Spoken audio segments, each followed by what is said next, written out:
Greetings and salutations.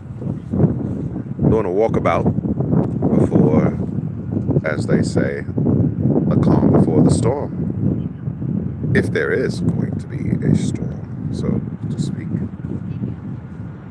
We're talking about the spirit world today. The place where your dreams do manifest. The planes of existence where some people experience nightmares while other people experience wonderful preludes or previews of things to come. There are many planes, many levels to the spirit. Because remember, we're all part of spirit, and we existed as spirits first before we took on an embodiment. And so many are struggling now with the acknowledgement of themselves as spiritual beings, beings of energy, beings of light, beings that are here in the great experiment of divine individualization and designed for reunification. Here we are by a tree.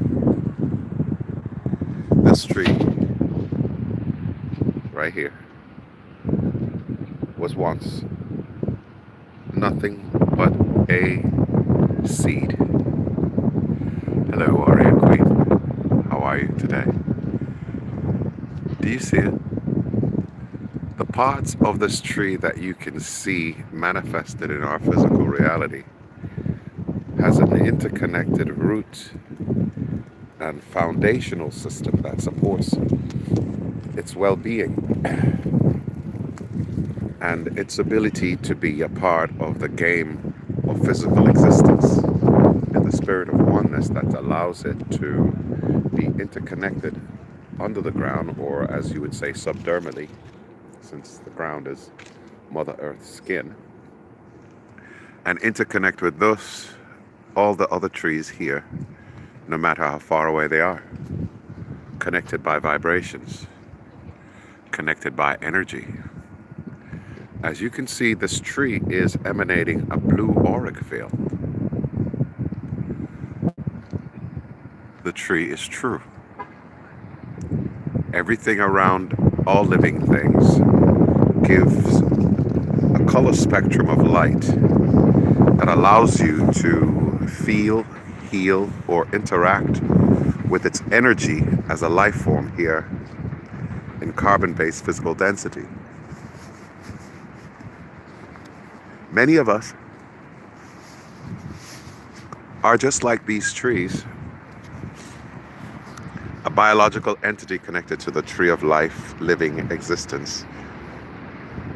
And we do from time to time go in and out of physical bearing, but our essence, which is our energy, our chi, always remains as a part of the infinite creator. Today I chose to come here and talk with this tree and share a bit of my story, my appreciation with the tree. This tree, like me, are here. We are experiencing life. We're experiencing individualization. We're experiencing oneness with the Creator. Hail, holy tree and God of love. I am love, you are love, and we are here to experience love. May may us share the space of interconnected oneness, interlace in this now. May we join energetically in our giving, sharing, sending of love, of remembrance in this now. If you consent, please affirm, and we will continue. Because the rule of free will applies to all living things, whether we see or recognize them to be sentient or not. Intelligence does exist, as you can see, this tree has its own auric field that divinely protects it in being here in form. Thank you. Many of us are here on this plane of existence, and we have allowed parts of ourselves to remain for us to at some point rekindle, reconnect with, and to remind ourselves of our grace and our divinity. So as I'm here bonding and spending and sharing some time, space, presence with this tree, I want to talk to many of us about the trifold expression of spirit, mind, thought, embodied feelings. Put my gloves on, it's a little cold. Spirit and oneness with the Creator, with our mothership, with our galaxy, with our universe. And as we move through in realization that we're part of the all and the all is innately woven in us, we share love with everything. I want to remind some of our beautiful seekers who will or who are seeking to continue their evolutionary process about the act of forgiveness, the actions required to change habitual practices to a new modality or a remembered modality of unification and oneness. I see so many human beings who feel that it is important for their ego to take certain actions that they later regret, and in the privacy of their own thoughts, commiserate, apologize to themselves, and then seek to engage with sometimes the very same persons that they have created or caused a rift. And in the creation of this causality event, we'll continue to the sea. Lovely tree, I'll take you with me. Many of our emanations continue to feel that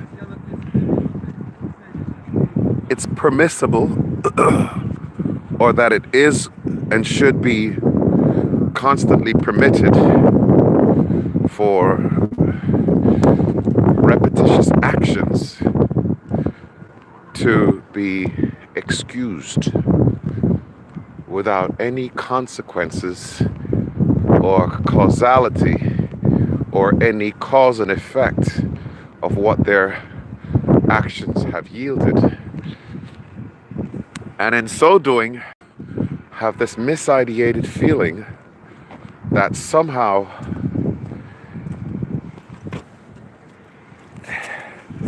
there's a boon that is owed to them, that irresponsible behaviors can somehow magically disappear without addressing first the reason, the first cause for it to have been done, and without addressing why they have done certain harmful acts, deeds, or omissions or commissions. And when I say omission, I mean inaction. And when I say commission, I mean things that you have done. Gonna be as basic as talking to a toddler. You have a toddler that does something inappropriate or something that you told, instructed not to do, and the toddler repeats this action. You caution, you train, You educate, you elucidate, you explain the causality, the effects, the ramification. And somehow the child, without feeling the consequences of their action, will continue to do the same thing because it seems like it's a fun thing to do. When it was done the first time, it brought attention. Whether the attention was positive, neutral, or negative, it was attention. Attention given, attention received, energy transfer. So then we have the adult who does a particular action, deed, or omission after the deed, and they feel that taking some time away, which I respect the timeout phase, is appropriate, but without expressing any remorse for their actions, feel that after a year or so has passed, they can return to dance in your energy fields again with a mindset of, well, it's been some time, I can just breeze back in and all is forgotten, because somehow the belief that if it's forgotten and it's not as intense as when it was done in the past, that somehow the deed would not be remembered in the archives, cellular memory, or soul memory of the other party. Thus we get the mindset of victim and victimizer, or narcissist and empath.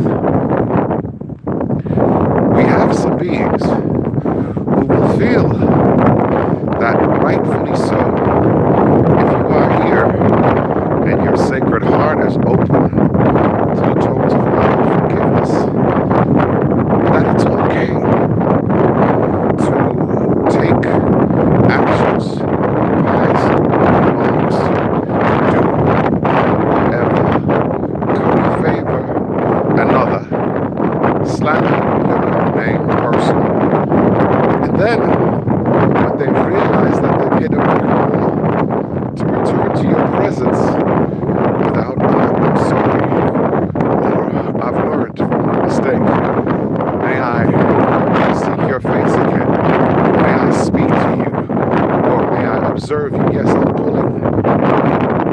The wind is high. Yeah, I felt that little sensor in my back there. Stay on the sand here for just a little bit. So, I'm putting this out there just as a cautionary reminder to some of my friends and fellow occupants on Mothership Earth. The empaths no longer find it in their path to help you transit your lessons in an expedited manner. The empaths are now authorized to tell you, no thank you. To tell you, I remember you from the last time we had this dance. Nothing has changed in your energy. In actuality, you have gotten worse, so we won't dance again. I hereby relieve you of the necessity of coming back to me to learn a particular lesson. There is no more teaching, no more instructions to be given to you for your actions. What you're finding now is, as those beings will be brought back for a review to see if you have learned how to assert your divinity without harm or cruelty, and that you can transmit rather well in accordance to the universal principles of creation and the universal law, you're starting to learn that if you are going to suckle from your mother's breast, you cannot bite her on the nipple and expect to be fed. This is a message to those who are habitually stuck in repeated cycles of doing the same thing and expressing and expecting a forgiveness result that says, it's okay, I'll allow you to do it again. No, sir. Sorry for your luck. There are no more chances being given after you've danced with me. Sorry for your luck. And with all the grace that I can give you, I am telling you, many of you will disembark Mother Gaia in the coming upheavals that will pretty much shock and awe you on a quantum level, on an energetic level. It's just a clearinghouse. In the realms of dreams where nightmares exist, I do not go. It's too low in vibration. I've not been there since I was a child. But I do find that many adults are still stuck in the dream realms of nightmares and intergenerational trauma, karma, that they have not been able to learn in the physical waking world, and they are forced to cohabit in their resting phase during their night cycles. They are misinterpreting their dreams and literally responding to a deja vu manifested reality where they're constantly bickering and battling the same demons in themselves. As they are at night, so must they be during the day. Sorry for your luck. We're not condoning, nor will we support that on this earth anymore.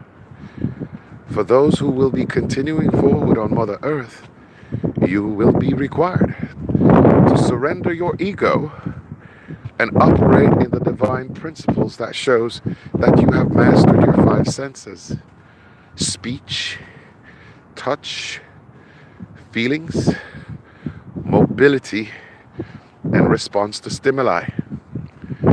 So, you are being hereby summarily dismissed for disrespecting Mother's rules. As you were cautioned, children, obey the commandments of your Father, both here on earth as in the heavens. But do not forget your mother's law. Here on the earth, the material plane, nature's law is final. So, as many mothers and fathers out there are not understanding the lessons of why you are forced to continue repeating cycles, your children are forced to acquire certain diseases of mind and body because of your willful stubbornness and disobedience. I am telling you now in a very, very plain term, the low D fourth dimension, where your ghosts, demons, and your monsters live, are clearing out. Source is transmogrifying those energies back to pure light.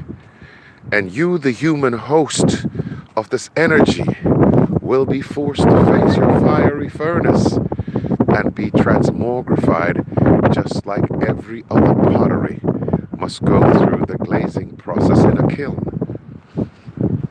So I thank you for tuning in. I hope you are able to discern that which I'm speaking, saying, and invoking in your being. Reap as you have sown.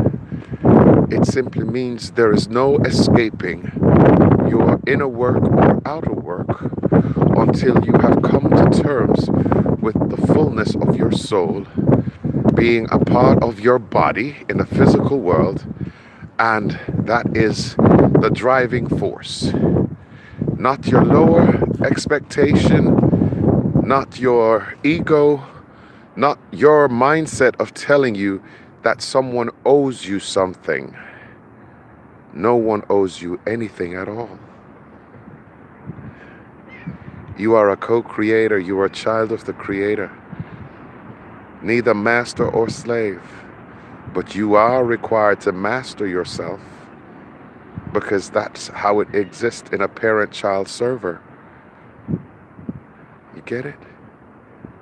And for you to continue bearing good fruits from your tree, you have to understand your connection with all living things. And that as energy beings, you will learn or teach by divine example.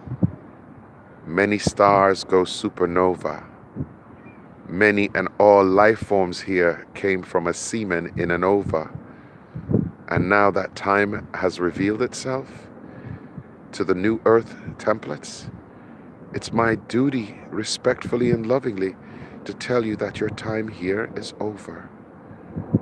Love and divine light, I love you and I love myself. I forgive you and I forgive myself. In the past, now here, from the future, I'm telling you, bye-bye, sweet America's pie. Drove your Chevy to the levee, and the levee ran dry. Yeah, you're out of forgiveness now, because love was already given to you, and you turned away from it. See? Do you? I see you. Thank you. Do you see? Indeed, indeed it is.